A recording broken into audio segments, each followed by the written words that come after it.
Hey guys, welcome back to the show. In this video, we're going to talk about why your relationship, why your marriage will fail. Now, this woman here, this dating coach, she's not going to tell you why your marriage is going to fail. That would be too helpful. What she's going to do is reveal implicitly why your marriage, why all of our marriages or relationships will fail. She will show you what you need to do in order to make sure that happens. That's not really what she's saying. What she's going to talk about is how to make, you see it right there, how to make a specific person obsessed with you. But in her how-to guide, which I'm not saying she's wrong about that. She's probably right. She probably will show you how to make somebody obsessed with you, at least more likely. But therein is the problem. Let's see what she has to say. If you want a specific person to become obsessed with you, I'm talking worshiping the ground that you walk on, begging for your attention, blowing up your phone, you are the first thing they think about in the morning, the last thing they think about at night, level of obsessed, then you, my dear. Why would you want somebody to be obsessed with you?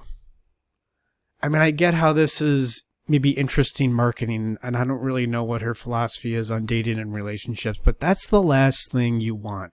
That's the first thing you want when you're 14 years old and you have a crush on a girl. And you just think, man, if she was obsessed, if only she thought about me as much as I thought about her. That's what you think when you're 14. But what do you need when you're 14? What are you going after? Are you looking to get validated? You're looking to feel good enough, and the only way you could possibly imagine feeling good enough when you're 14 and your dopamine just dropped by 50% in the last couple of years, the only way you could imagine to do that is if this person was obsessed with you. You want obsession. You don't want a connection. You don't want a relationship. You don't want those things. You want obsession to make up for these feelings of lack that you have. And it's okay. We all go through that, especially when we're 14. But if you're playing into those feelings, typically, and I would say typically 99.99% of the time, I've never seen a case like this when you want someone to be obsessed with you and it isn't for the purpose of making up for your issues that you have yet to manage. Ultimately, that's why you don't feel good enough. So she's just playing into that. Okay, so you don't want somebody to be obsessed with you. That's ridiculous.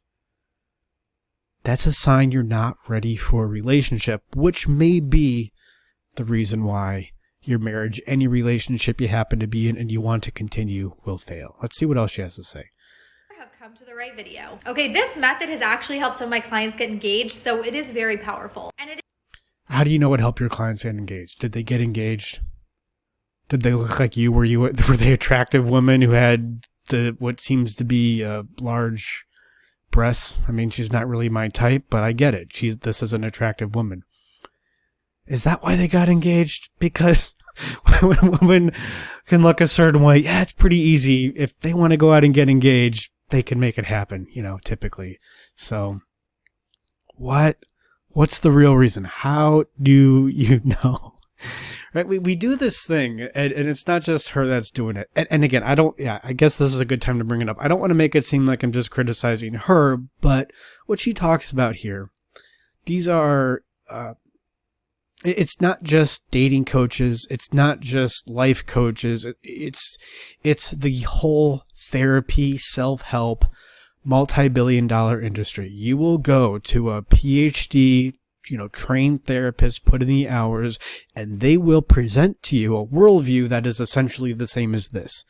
Now, it's dressed up a little bit, and some of the explanations are a little bit more intricate, but fundamentally, it's the same worldview. And it's been around for thousands of years, whether you call it Neoplatonism, Romanticism, idealism, the New Thought movement in the early 20th century, which kind of morphed into, CBT, the CBT triangle, self-help. It was The Secret for a while, the law of attraction. Now it's mindset training for dudes. It's the same worldview. Let's see what she has to say. On the law of assumption, which basically helps reprogram your subconscious so that you actually believe that what you want is already yours. So right now you are obsessed with them. And now it's the law of assumption. What happened? Did The Secret and Law of Attraction, was that not working out for you? And then you just realized maybe you were doing it wrong. Maybe you weren't doing it hard enough. So now instead of imagining your goals, you assume that the goal is yours. You assume that what you want is yours, not looking into why you want that thing in the first place. Which, when it comes to relationships and when you want somebody to be obsessed with you, you probably want that thing to make up for insecurities rather than as an expression of who you are. Yeah, what I was going to say in my previous point that I totally forgot to say is, so this is a philosophy that's been around in Western civilization for thousands of years. And people will point to it. People will say, I imagined this thing, and that's why I got it. I imagined it, and I materialized it, and that's why I got it. Not mentioning all the other prep work they did. Not mentioning everything else that went into it. That was one thing they did. And if a visualization helps you, I visualize too. It's helpful, but it's not psychological health. And if your marriage is going to fail, I'm going to get more specific with this, but yeah, guess what? It comes down to your psychological health and your lack of it going into the relationship. But people get up on stage and say, yeah, I did all this and that's how I became successful. They don't know that. That's one thing they did. Nobody's going to tell you specifically how to be successful. It's not going to happen. That would be nice. If somebody could just come and even gain a mentor, that's nice. But what your mentor did to be successful is going to be a little bit different than what you need to do to be successful. All we can do, at least when it comes to relationships, I think the most helpful thing to do is to show you how you work. And maybe if your marriage is going to fail, it will most likely be because of this one reason. You go into it with that, not, I need this person to be obsessed with me. Man, that is so sad. As I just talk about this, it becomes more sad. Let's see what else she has to say here.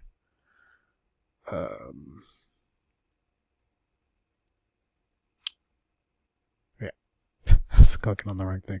Aren't you? And those little insecurities that you forgot about are starting to creep up, and now you don't want to self-sabotage, so here we are. But it is that right there that is going to kill this process. Starting off with the fact that you are no longer obsessed with them. They are obsessed with you. Why wouldn't they be? Everyone is. Don't worry about seeming conceited. This is the frequency and energy you need.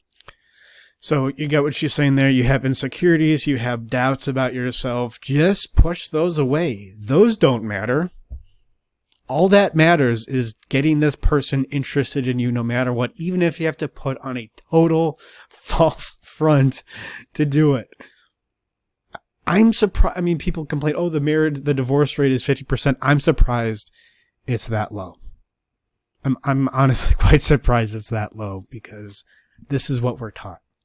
And when you go to therapy, when you go to your typical, there's some good therapists out there who don't do this, but for most people, when they go to their insurance-sponsored, so-called evidence-based, it's a marketing term.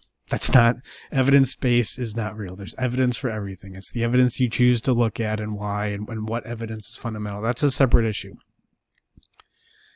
But let's say you're a young woman out in the world trying to make your way, trying to create a healthy relationship with a man. This is what you get. And when this doesn't work out, or when it does work and you attract this certain kind of guy, then you realize, I just wanted him to make up for my own perceived insecurities and shortcomings. Those insecurities and shortcomings that came up as I was convincing myself that he's obsessed with me. But I was told to push that away. It doesn't matter. Once you make a new future, your past doesn't matter. I was told these things. That so much of our American psyche, and I don't use American as a pejorative, but we totally missed the boat on what psychological health is, how to connect with people. I'm not saying we're the only country that does that, but I live in America. I'm going to talk about America, at least the West. We don't know how to do it.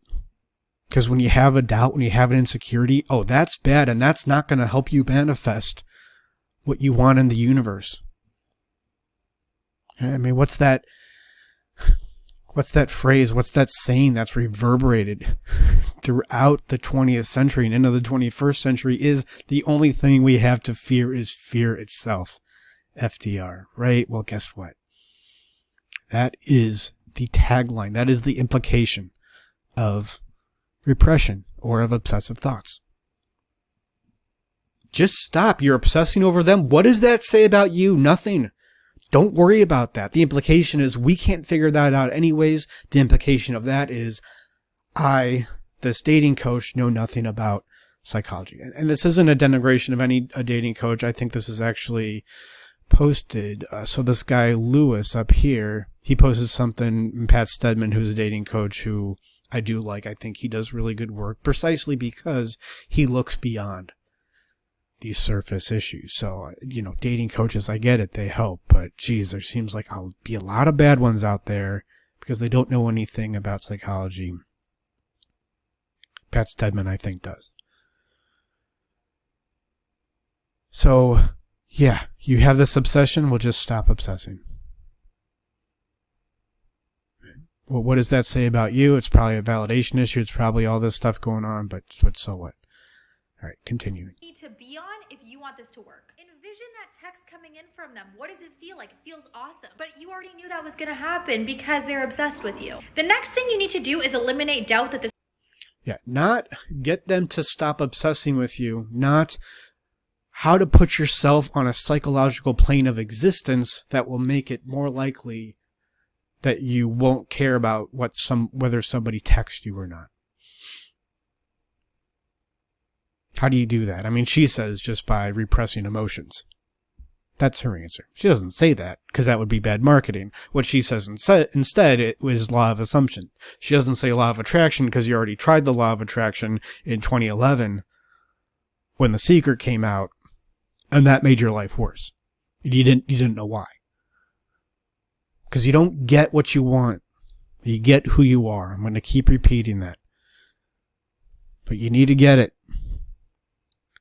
All right, let's see what she says here for number 3. This process is not going to work because lack attracts lack and abundance attracts abundance. So if you don't believe this is going to work, the universe is going to be like, okay, it's not going to work. So actually write in the comments, so-and-so is obsessed with me. So you have doubt again. No clear, I have doubt. This is interesting. This is interesting information. Maybe I want to learn about this. I'm going to perform a brain surgery on my friend. You know what? Maybe I'm going to open up a book about brains and how they work before I do the surgery. No, don't do that. Because that's just, you'll just become doubtful. And what you need when you're doing brain surgery is confidence. That's same thing with the relationship. Oh no, those doubts that come up, no.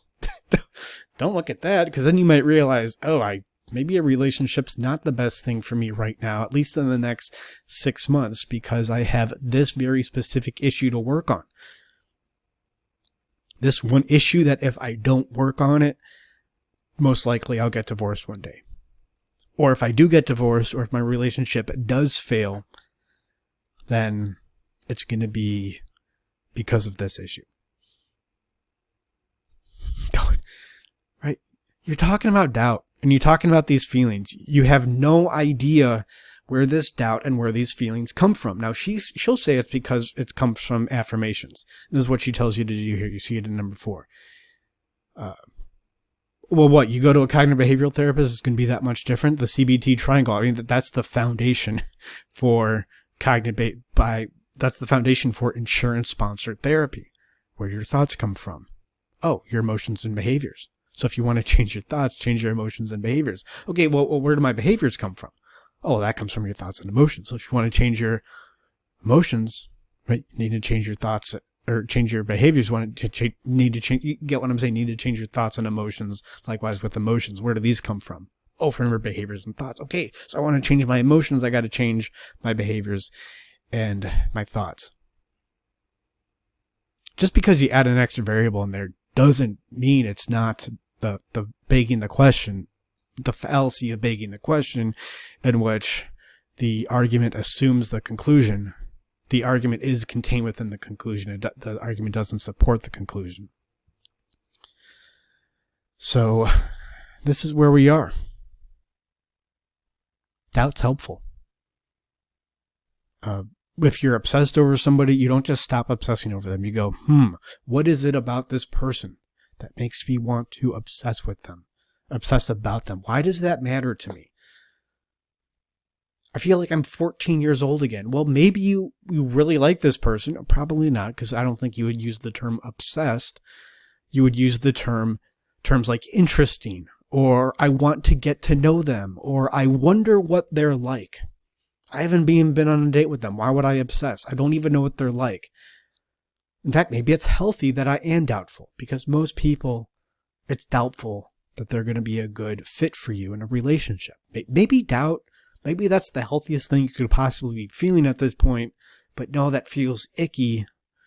And if you doubt, then you're not going to get this guy or girl or whatever it is that you're after. And now you're less distracted by your existential strife, which is really an identity crisis, which comes back to how do you manage this doubt? So why is your relationship going to fail? Right? Why is it? Whenever I see a relationship that has failed, whether it's divorce, a breakup, and, it just doesn't end well, it's not a healthy kind of breakup. It's, we wasted each other's time and this is terrible. It doesn't, the reason why you break up, it doesn't form throughout the relationship. It's there at day one. You just don't see it.